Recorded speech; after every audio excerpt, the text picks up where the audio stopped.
I stopped eating out a lot. I stopped drinking out a lot. And I just started making suggestions that were free.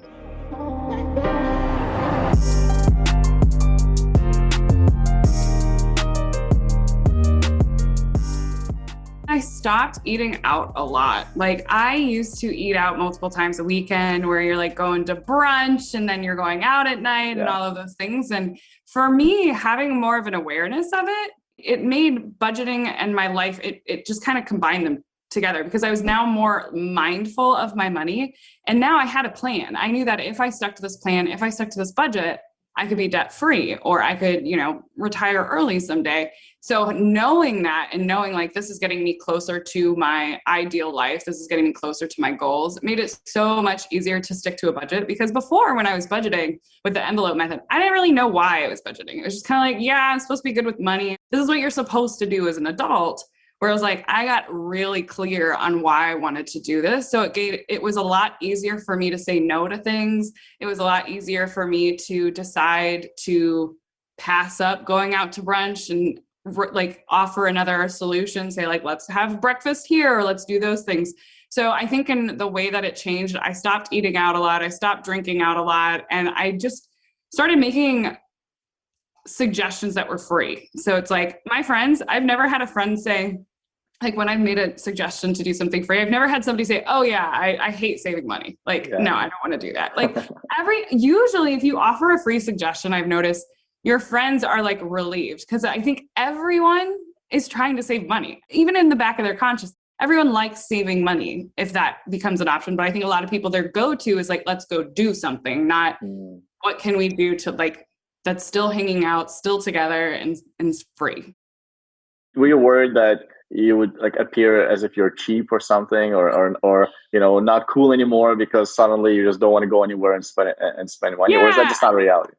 I think in my earlier, like when I first started off, I thought it was going to be a tough adjustment because I had a few friends who were very bougie, who were very like, they love going out to the newest things. They don't care. They use their credit card for everything. They go into credit card debt. And at first it was definitely uncomfortable because I was like, man, they're not going to invite me to stuff anymore, or they're not going to want to hang out with me because I'm not going to want to like spend the way that they want to spend.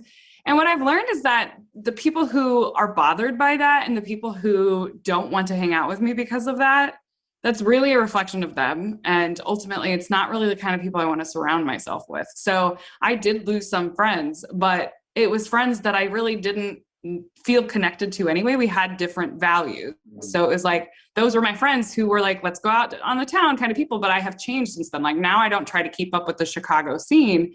I'm much more low key. I prefer staying in. I prefer doing things for free. I prefer going outside. I prefer those types of things. And I don't care about keeping up with the latest restaurants anymore. So if I don't have a lot of friends who are really focused on that, and my good friends, and that's another thing too, is the older I've gotten, the less friends I have, the more I'm focused on the quality of friendships rather than, just having a bunch of friends to, go out to restaurants with. So my friends know all of this about me. Obviously, I'm very open about my passion for personal finance and my budget, but I also make it a priority that when it's a special occasion, like I'm going to be there, I'm going to do the thing, but it's like differentiating, oh, let's just go to this new restaurant just because, and this isn't actually a special occasion. Like that differentiating between those two things has been really important.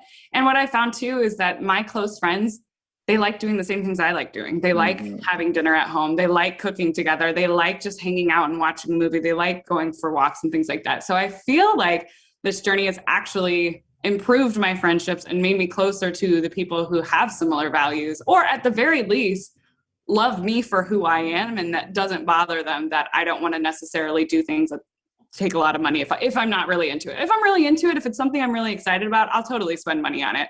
Yeah, it definitely was a shift in my boundaries with friends.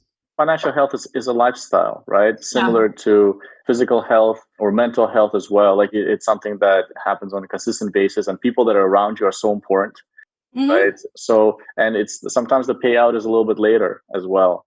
So some of those fancy places, maybe you skipped on it a few times now, but I'm sure that you have plans in your early retirement phase where you're going to make up for it, right?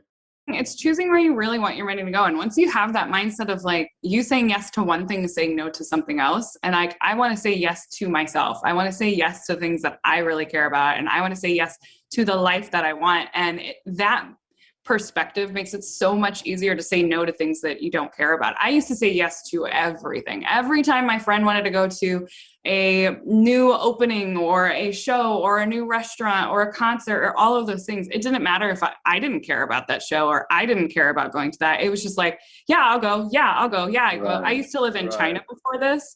So I used to live in Wuhan, China, and I moved to Chicago, and I was so excited to be around my friends again that I just wanted to say yes to everything. So it took me a couple of years of that to come to this place of like in 2018 where I realized this isn't actually bringing me closer to the life that I want to live. Like, I'm so glad I have these friends, but now I want to focus less on just having a bunch of friends and focusing more on like the quality of my friendships and making sure that, you know, we have similar goals, similar values, and want to do similar things.